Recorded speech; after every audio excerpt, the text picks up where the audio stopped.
Okay. Musugot ba mo ng isang treasurer? Ang pinakataas, ang next is associate. Okay. Tanawan na ito ha, isa ang treasurer. So for Gerald Aprio. Isa lang kakamutawa na butiin. Kailan mo ni Gerald?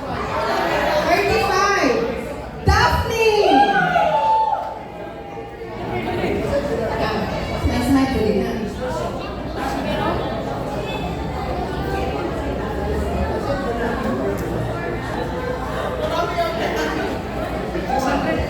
Okay, 41 si Daphne. So Daphne will be our treasurer. Assistant na to si Gerald. Okay, let's go to the secretary. Secretary. Okay, ma'am. Okay, Ma'am Ann is nominated. Diretso doktor, no? Hindi na mag-problema sa doktor. Sige, napa? I want to press.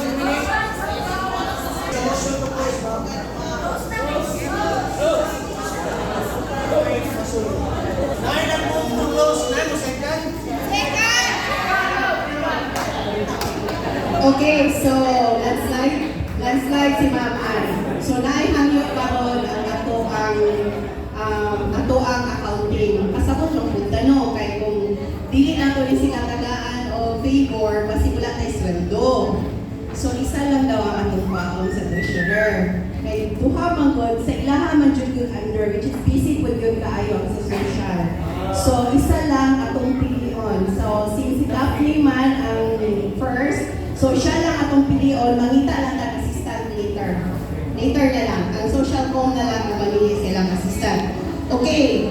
So I think kato lang ato ang pilian or mag-custodian pa ta. Sila na yung bahala sa custodian. Okay. So ang pilion na lang nila si congratulations!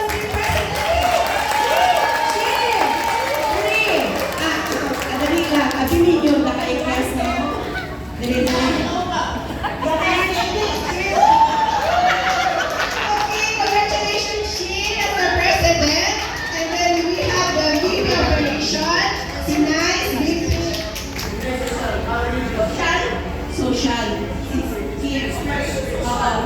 Social.